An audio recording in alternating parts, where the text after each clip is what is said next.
Welcome back to the Twin Cities Carry Live Show, episode 25-ish. I'm not really certain. I'm not so worried either.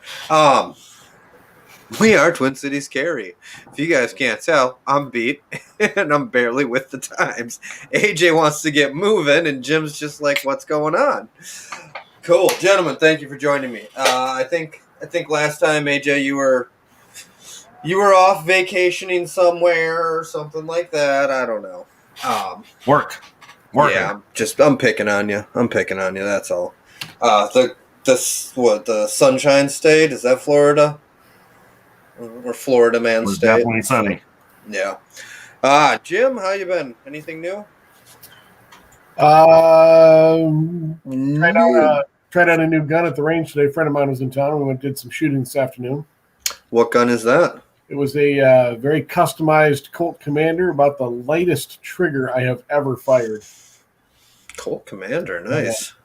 Had a real nice short reset on it too. It really fired nicely.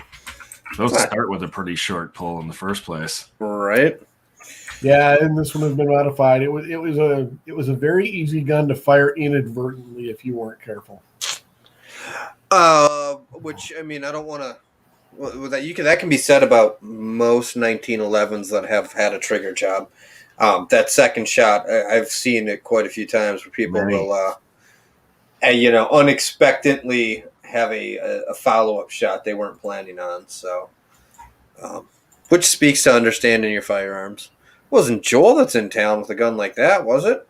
Actually, it was. Okay. Yeah, he refused to come on tonight. That's fair enough. Fair enough. I had to take a stab, given it was a 1911. Joel, who is our resident Texan, transplant Texan, I guess. I don't think he's native, so. Well, he's been gone from Minnesota about as long as he lived here now, but he didn't live in Texas the whole time, so I don't know what you call him. I'm gonna assume you shot well with that 1911 or that Colt Commander, excuse me. Very nice gun, yeah. Jim's going to be selling all of his striker fire pistols next week. Which will be good for me and you, AJ. No, but interestingly, Joel is taking a couple of mine along with him because a friend of his down there is looking to replace the less than ideal gun that she does own. And, we're helping her pick out something that's maybe a little bit better choice for her to carry or have on her nightstand. I don't want to pick on anybody, but what is less than ideal? Is it something that's in a 380 caliber? Bursa Thunder. In 380? In 380. Yeah. That is a less than ideal firearm. It's a functional firearm sometimes. You know what? Bursa doesn't get talked a lot about. It's not one of the manufacturers that I mentioned in class, but it is up there with guns I've seen fail on the range in perfect ideal settings. So, I've certainly seen lists that talk about guns that you should not carry, and Bursa Thunders are very often on such lists. The reliability is not high. That doesn't even enter into the realm of gun I would ever even think of as a carry firearm. Yeah. Nope. Definitely a range toy, right? I mean, yeah. You don't rely on that thing at the range, but yeah. Is Bursa even still making guns? I should know this. But the reason she's actually looking to get rid of it is she can't even find ammo for it anymore. So great, we're going to get her up into a 9mm platform. So now it's just trying to figure out what the right gun is. Does she need something cocked and locked? Because unfortunately, she apparently carries in a purse when she carries, which I'm not a fan of. But if you're not going to cover that trigger, I think you've got to have a manual safety on the Jim, gun. when you carry your purse, I'm not going to tell you how you should or shouldn't carry your firearm along with it. Yeah, you'll just criticize my lack of color coordination, right? The socks that day. Hey, how you want to spend your money? Your Coach purses are important to you. It's cool. I'm looking at the Bursa. You can get the Bursa Thunder 380 Combat Edition. That's probably what you needed to get. I don't know. I feel for her. She bought a gun that she thought fit her well and she liked, and unfortunately, it's not a great gun. So, and fortunately, she's open to changing it out, and she's got somebody competent helping her. yeah, absolutely. Man, I don't know. He's got an obscene love of 1911s, so there is that. you're like, yeah, he does. For what it's worth, he took a revolver with him because somebody else recommended a revolver. And he said, I'm going to take this one along and let her shoot it so that we can see why she shouldn't have a revolver. Yeah, so that we can fix that misconception right now. Yeah, and then he actually took my my Glock 34 to propose a striker-fired solution. Glock 34 is a good option. It certainly wouldn't be a good carry option, but they all work the same, and that's what I have. So no, but I mean, it's it depends. I guess if she likes the grip angle on the Glocks, well, hey, there you go. Now we can start talking about like a 43 or preferably a 43X. So at least you have those 10 rounds. Yeah, I think what Joel's trying to get her into is an M&P EZ in 9mm because I think she's older than I am, and there's starting to be some of that arthritis and rack the slide issues. And AJ wants to talk now. I was gonna say I think you should have stuck her with the 34 and just brought her out to the clothing store and got her a bigger coat. Hey, we're getting close to hoodie season. Yes, we are dangerously close. In fact, big gun carry time. So, which is all I care about. If you got air conditioning, you can make it hoodie season already, right? Dude, I can't. It's been so hot this year. I hate it. Dude, and forever too. It got 100 in like June and stayed there. Right. Hang on a second here. Text messages coming in from my dad, who's in town for once. All right. So yeah, it's hot. It sucks. Carrying sucks when it's hot. Carrying sucks when it's not hot, in my opinion. Like you meet the guys who are like, "Oh, it's like carrying nothing," and I'm like, "You're a goddamn liar." It's three carry. What? Yeah, I was saying, AJ, I haven't heard about 4 or 5 gun Friday at your office recently. He's toned it down to like 2 gun Friday, but 2 gun Tuesday. Yeah, it's still occurring, but yeah, he's definitely dialed it back a couple. To his credit, in that picture of him, I couldn't tell he was carrying when he had 5 of them on him. No, so. In a trained eye, I could tell, right? But even knowing the guy, even knowing he carries, and even looking for it, I bet I wouldn't have picked out 5. No. He did a good job. And he's not a big guy. He's a pretty little guy. He's a pretty little guy. He's a little fella. I don't know. Like, to each is their own. I can't. I've gotten incredibly lazy in how I carry this past summer. It came up in class because Jim is used to me always having a level 2 holster. And as he's going on about how you should never carry with a level 1 holster or a passive retention holster open, I'm standing there. And Lane's laughing and pointing at me as Jim's talking because Jim doesn't realize that I'm in a level 1 holster, completely open. And then Jim's like, "So Shane, you got your level 2 holster?" I'm like, "Nah, I'm doing exactly what you say don't do." Smooth. Yep. I've done the appendix, the inside the waistband, taken a cue from Jim. Like it's all outside the waistband. Yeah. And I got 2 different holsters I rotate between. One being a crossbreed holster, which is super comfortable. It's a leather backer with a Kydex front. Love it, but it goes through the belt loop, so you can't take it on and off easily. The other one. It's really, after a while, right? If you want to deep conceal, I mean, you got to conceal, and it's not going to be comfortable, but everyday wear, I completely agree. Outside the waistband is the way to go. 100%. Now with hoodie season rolling in, and that's one thing I wanted to talk about was your guys' thought on level 1, level 2. Especially we're, granted, I would even qualify us as seasoned veterans of carrying, and we clearly don't care about the perception because we're not doing it in a way that would ever deem us anything but normal people, right? Oh, you mean I shouldn't be like the dudes I saw at the state fair yesterday in their plate carriers? Yeah, there were two dudes. No, I will give them credit. I don't know if you guys have seen Letterkenny. One plate carrier had pitter, the other had patter, and I thought that was unique. So it was Nice. pitter patter. But they were totally in plate carriers. Hoodie season.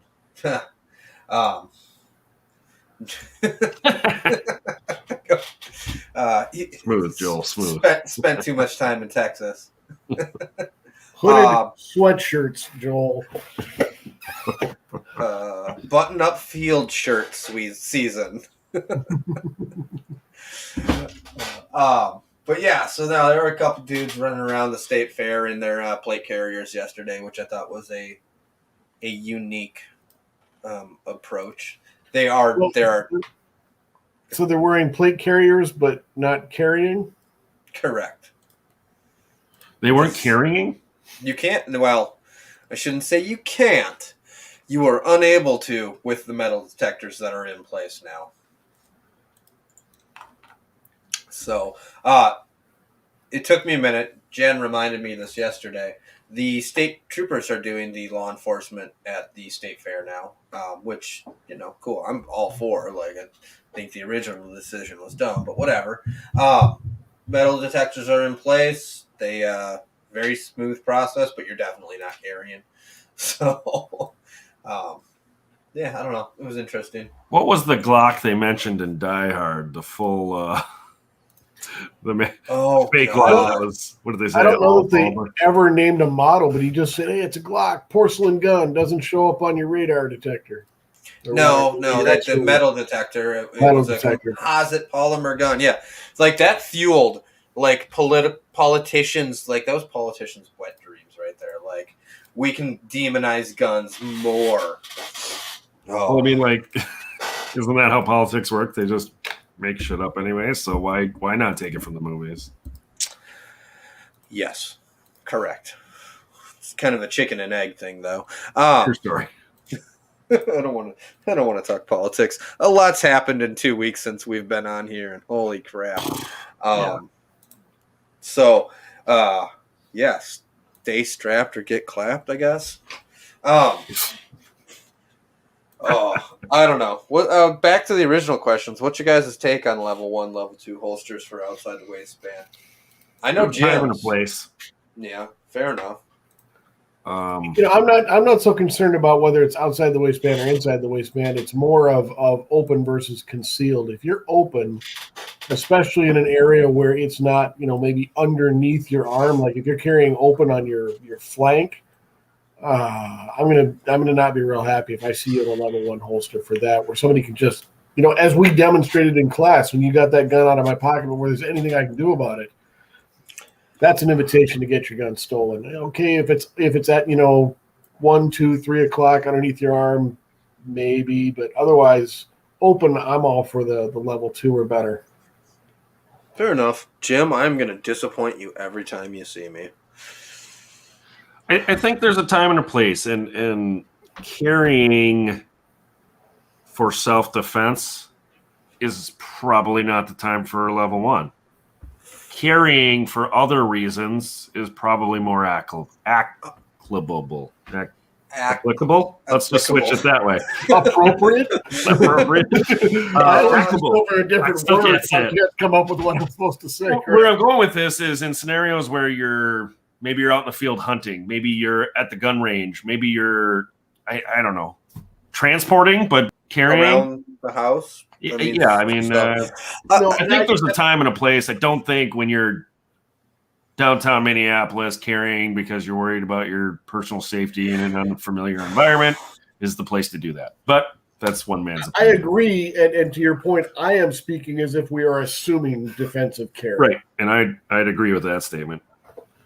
Yeah, well, you're out hunting and you got it in that level 1 chest rig because you're worried about a bear. Completely appropriate. Sure. Double drop legs too. No, Yeah. you bring Well, up a of good course. right. You bring up a good point though, because I absolutely intend to carry in a level 1 going forward, but I don't open carry.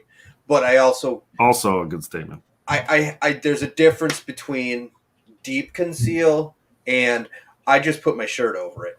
I just put my shirt over it. I don't care if I print, but there's still that is another barrier and another level. But then going to what AJ said, like I'm a big believer of if you wouldn't go there without a gun, don't go there with a gun. Um, so yeah, you're not going to catch me downtown Minneapolis where I feel I need a gun.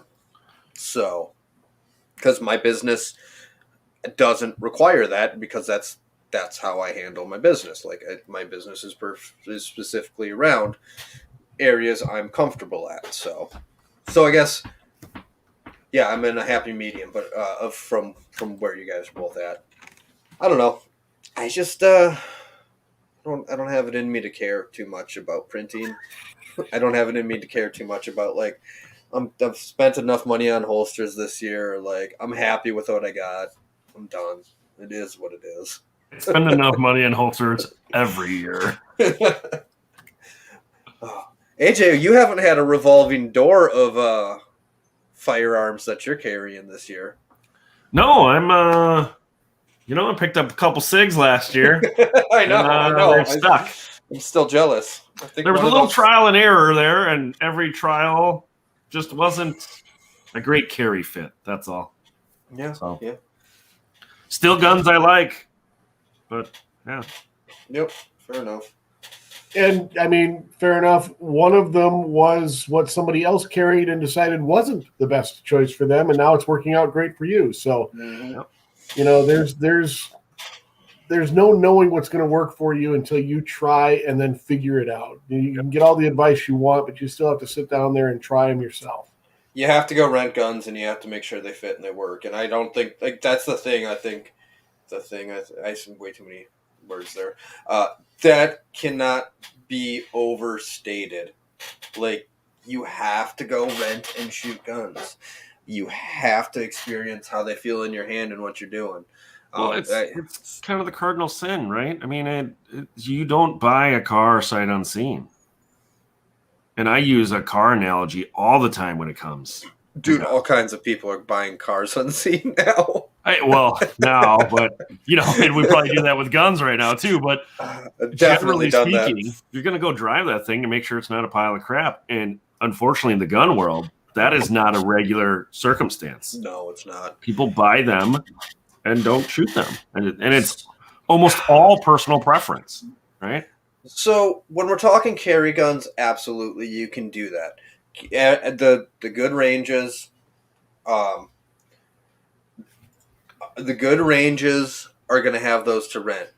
I've not shot the Shield 2.0, but I have an M&P 2.0 full size, and that's the one that I have the level 2 holster for. That's my winter carry. I have the extendo mag on it, so I have 25 rounds. I absolutely love the M&P 2.0. Yeah, it's stupid. It's pointless. But no, like you have to rent it. You have to shoot it. You have to try it out, and you can do that with most of your carry guns and your Glocks and your SIGs and your Rugers and your Smith & Wessons. But once we start talking about like ARs, we start talking about CZs and stuff like that. Some of your higher end race guns or comp guns, you have a hard time finding those for purchase or for rent. Excuse me. So I don't know. I don't think it can be stated enough that people have to rent. Speaking of renting and the Shield 2.0s, not terribly long ago. I don't know when it was. I rented a Shield 2.0 45, and I had a blast with that thing. Shield 2.0 Putting 45. it out there. Nice. I don't own a 45, and so I don't shoot them very often. And well, usually because there isn't a lot of mag capacity there, right? Without buying the 40 rounder. But God, I had a blast shooting that thing. It's a good gun. Yeah. My 2 cents on the Shield 2.0. Not that anybody's going to go buy a 45 Shield 2.0, but you know. It's been a while since I've had anybody with a 45 in class, but because that's even harder than 9mm to find, or more expensive now. You can find it, or easier. It could be easier. No, I don't know. No, not anymore. Now that perfect segue time. Yeah, that's exactly what I was thinking. Here we go. Right now that all Russian ammo is going to be under an import ban, something like 43 to 45% of ported 40 cal here. AJ, there you go. 40 cals, it's your bread and butter. You guys, it was. I mean, you guys and your dead. It was rounds. everybody's bread and butter for a decade. I mean, don't hate me, Michael, but that's a dead round. I mean, it'll still be available for a long time. They pumped out tens of thousands of those guns.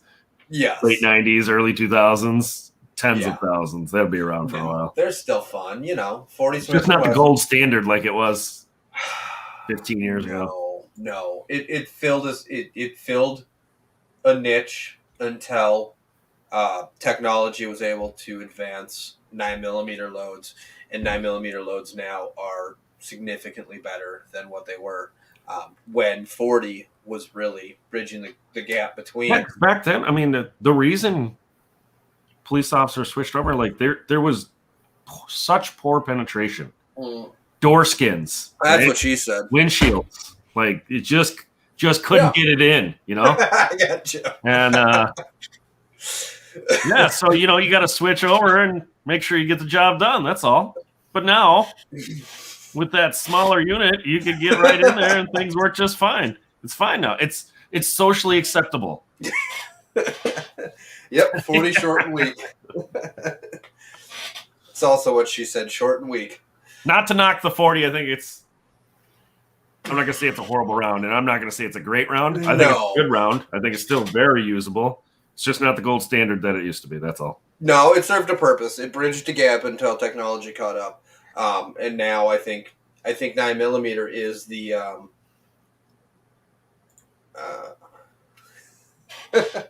yeah. Absolutely. Yeah, you can convert it. Nothing wrong with that. We just like to rip on 40. I like to rip on 40 personally. I'm a snob. Anything, shoot the shit out of it. Right. Oh yeah. Let everybody else sell their 40s, move on to 9mm in 5 years, buy a shit ton of 40 for dirt cheap. No, I mean, it all served a purpose. 9mm's the new hotness right now, but maybe in 10 years it's something different. It definitely won't be 5.7 by 28 because that's mostly produced in Russia, and we can't have Russian ammo. Well, I mean, like a good example, like 30-30, right? That was how long ago? Oh, 30-30 died on the vine, and now it's making resurgence. Well, that's because I have my opinion on why 30. It's mostly nostalgia, I would think, but no, I think it's because they're all bitches. 30-30 is weak. It's not a strong round. It's a fun one to shoot. Absolutely, it's a serviceable hunting round. In here in Minnesota, you know what? You don't have many long range shots if you're hunting up north. 30-30 works. I think it's just a comfortable round for people to shoot. It doesn't kick as much as a 308 or even a 30-06. But yeah, it's still fun. I mean, a lever action 30-30 is fun as hell. So, but yeah, back to the whole Russian ammo thing. They are banning any imported ammo from Russia. As I was saying, like 40+% of the American market is Russian ammo. So we're talking about Tula, Wolf, which, yeah, I don't know. I think that the government the Fed came out and said this was in response to, I forget what they said that they were trying to punish Putin for, but yeah, we're just getting back on solid footing with ammo, right? Prices are coming down. Supply is 100% yeah, it's not a coincidence. There. Not with this administration. No. It's a de facto ban. It's a calculated move, yeah. Yeah, I don't know. Jim, what's your take? I don't pay as much attention to current events as you guys do, but I mean, it's hard to bite off the coincidence Oh yeah. on this No, I one. don't believe that for a hot second. Yeah. So I agree. 100%, right? Like that was always the talk is you control the ammo if you can't control the guns. Yeah, they'll limit the supply more and more. I don't think it's going to be as impactful as they think, because we're already getting a large supply from Czechoslovakia and from other countries, right? So Celler and Belliot, Fiocchi, Yeah. a few others. Former there, USSR Yeah. states. Yeah. is there an end of the range or segment of the market that Russia had more than another? Like, obviously, I would think that if you Cheap want a steel cased ammo. by 39, it was more likely to come from Russia than maybe a Yes. 45 Market on cheap round would be. 7.62. Yeah, absolutely. 7.62 by 39, 7.62 by 45, 7.6 or 5 by 45. All of that was absolutely premier Russian manufacturer. I think that these companies will set up shell companies in former USSR countries, and they'll start importing. So I don't think 100%. I don't think it will be as impactful. I actually think it's a sneaky way to say, look what I'm doing good, attacking guns without actually doing anything. At least I hope. I could be wrong, but I really hope that it's not going to be as impactful as they want. Well, by your thought, it's just going to be a period of time, and then we'll be good again. Mm-hmm. So hopefully, it's just not a long period of time. Yeah. It'll take time, though. I mean, you can't just spin up as we saw here in the last year, 2 years, you can't just spin up an ammo manufacturing line, because if you could just spin up a line, well, local ammo manufacturers would have been doing that, right? You could just turn up a tooling line and be done deal, and you'd be making more ammo than anybody else. So, I don't know. It's absolutely another roundabout way to go after guns, and I don't like that. But I don't want to get into it, but there's a lot they do I don't like. Well, did you guys see any of the postings that Minnesota Gun Owners Caucus had about the mail they receive? No.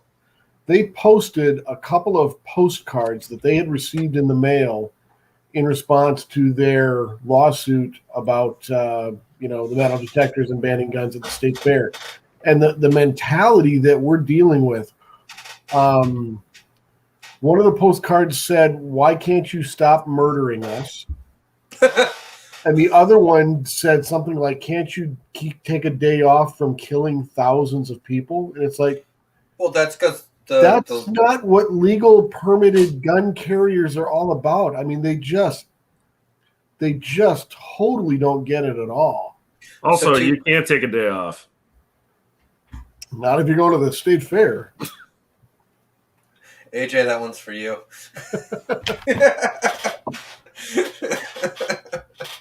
See, we do. That guy's got a pretty good beard. I can't argue with that. We do trim beards around here on occasion, so it's just a case of who's trimmed most recently. What are you talking about? I haven't shaved in like 8 years, Jim. And AJ can attest to this. I literally haven't. No, yeah, he's been growing that beard for 18 years. Okay, so we're going to leave Shane out of is that the hair doesn't grow either. All right. So I got to show you guys, because it's been an ongoing thing. Here, hang on. Oh, gross. Hippie. Starting to look like your wife. You can't hear me. I couldn't hear you. I heard gross. I have a beard like I was like, oh, that's a missed opportunity. I can't grow the killer beard, but I can still grow hair on the top of my head. So. Well, it looks cute. Well, I can grow beard and I can grow hair on the top of my head, but they ain't got any color left anywhere.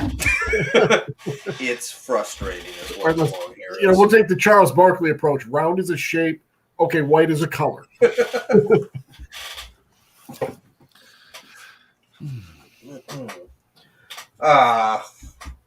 So back to the yeah, I believe that they get absolute hate mail like that, and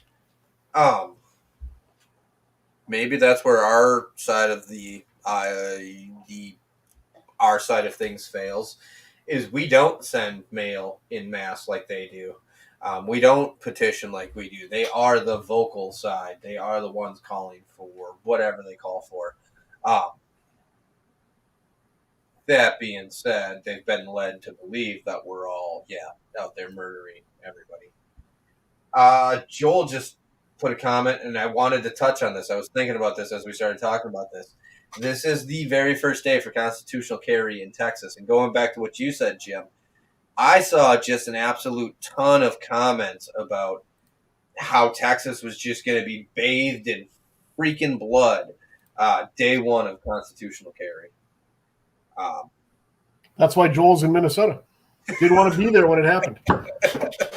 Didn't want to partake.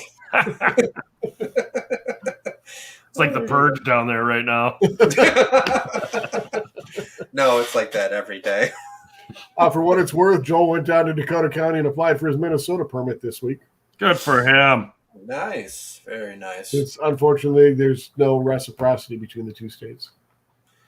Well, correct. So he needs his permit up here to carry, but he doesn't need it down there while he's a Texas resident. Yeah, anyway. as of today, he doesn't need one down there now. So. He was scared. Yeah, good for Texas. It's not like it'll ever happen here in Minnesota. So, I mean, it's not going to happen. that'd be a real tough sell here. Yeah. We don't have the media machine behind our cause. So, and hey, maybe they'll just declare us all terrorists and give us free guns too. Yeah, that would be better. Would it though? Yeah, if we call ourselves Taliban, does that mean we get free guns? I don't want to go down that rabbit hole because we are. Oh no, it's too infuriating. It's too maddening. We can't go there. I won't be able to sleep tonight. Right. Yeah, I don't quite get it. So I don't know. It's weird. Maybe we should touch on the whole Minnesota Gun Owners Caucus and their lawsuit and filing an injunction that I personally think never had a shot. And I think so. Okay, the Minnesota Gun Owners Caucus, which is a great organization, did file suit to in regards to the Minnesota State Fair having a de facto gun ban by having metal detectors and banning firearms on their facility or their premises. Excuse me. They filed for a temporary injunction against the fair, and that injunction was denied.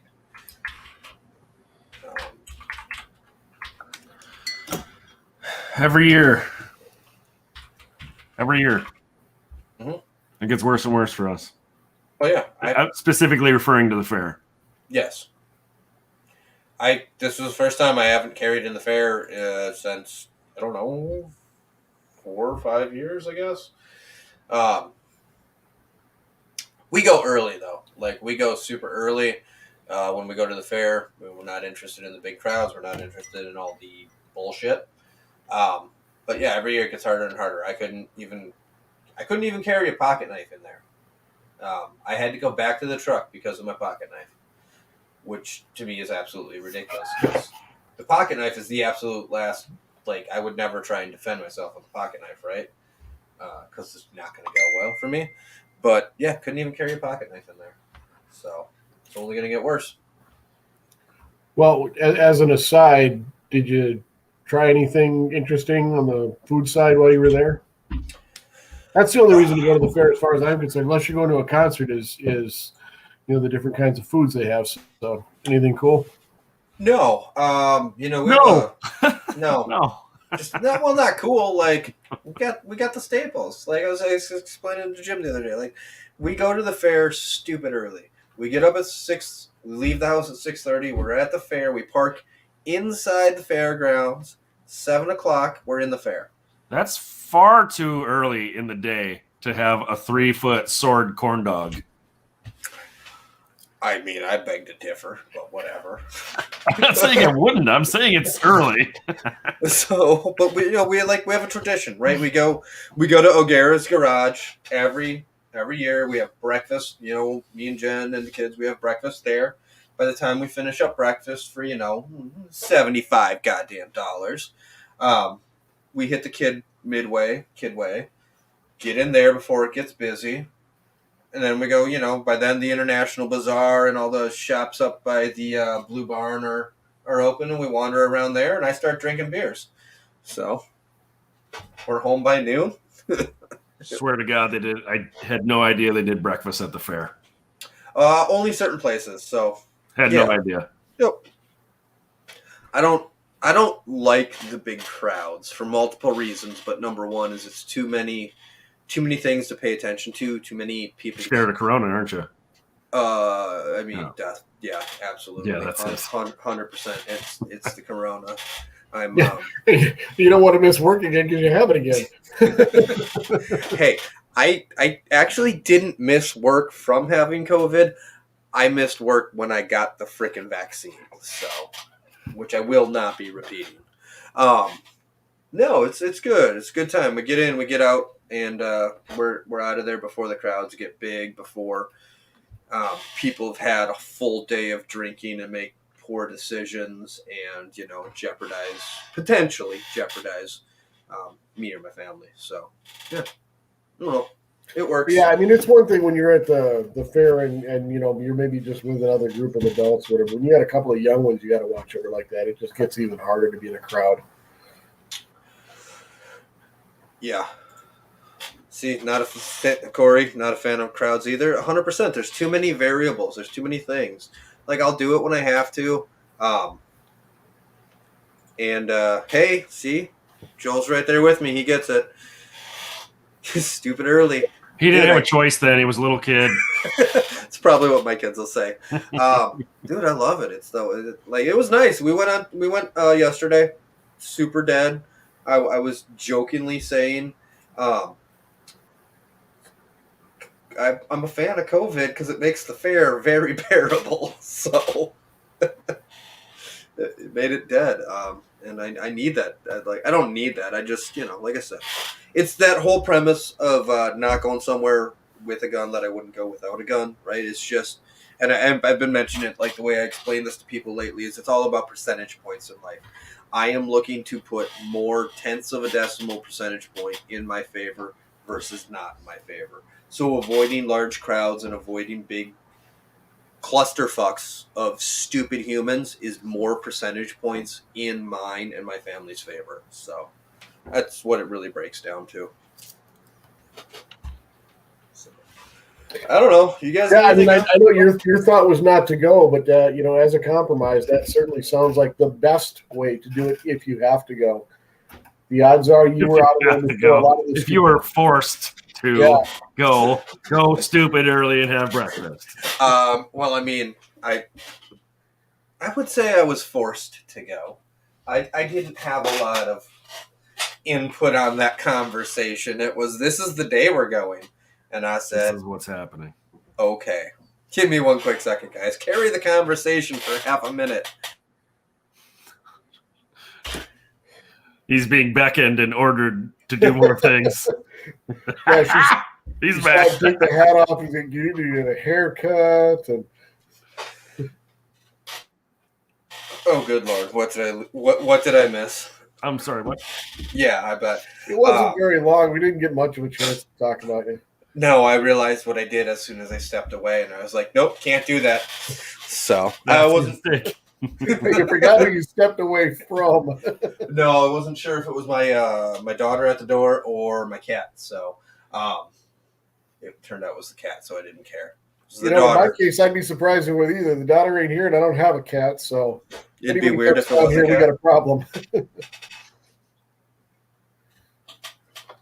Yeah, correct. No, I don't know. It's whatever. We went. I did have fun. I got my cheese curds, which are my all-time favorite fair food is cheese curds. That's my number one. Uh, she got her deep fried pickles. They got deep fried candy bars and all kinds of other crap. So we don't get too adventurous though. No, there was nothing really new. There were buffalo chicken donut bites with Southwest seasoning and bacon bits on them. It was actually pretty good. That was the adventurous one. So highly recommend. I certainly would second the idea of that being adventurous.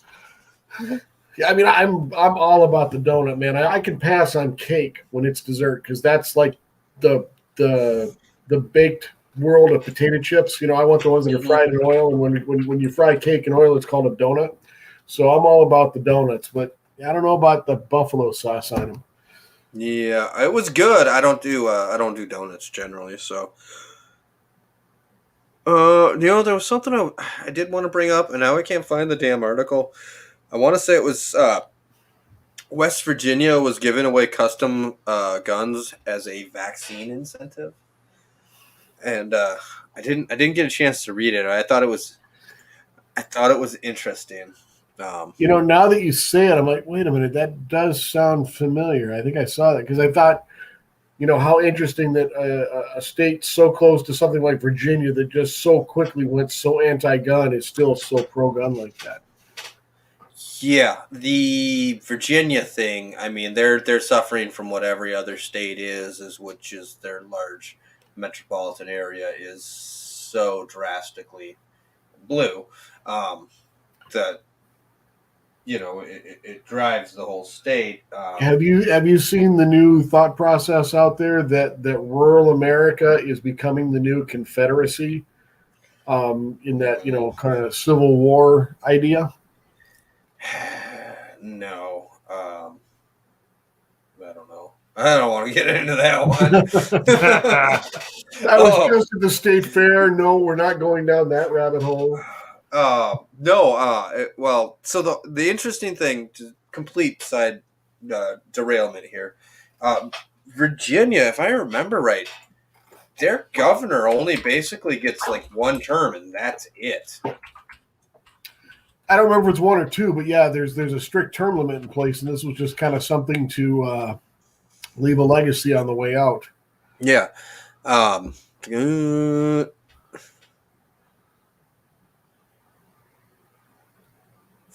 term. I'm not. It's not saying anything here, but I feel like it was a very short term. So like Northam, I believe it's Northam in Virginia, just like rammed it everything he could through, and it's like, yep, fuck y'all, I don't care. Yeah, 4 years, not eligible for consecutive terms. So I wonder if that means you can do 4 off 4 on 4 off 4. That's the way I would. That's a dangerous game too, right? Whatever. This isn't Virginia, thankfully, although we're maybe worse. I don't know. I don't have anything else to dig into. We're at 45 minutes. Maybe we'll call it a short one this week, gentlemen. Been fun. All right, boys. A lot of good comments, which I appreciate. We'll be back in 2 weeks. Please like and subscribe. Find us on YouTube. Find us on Instagram. Oh, what? It's anywhere you can listen to a podcast, right? Apple, Google, whatever whatever your flavor of choice for podcasts you can find us on. Just look up Twin Cities Carry or TC Carry. I have us listed both ways. Gentlemen, thank you much. We'll talk in 2 weeks. See you. Bye.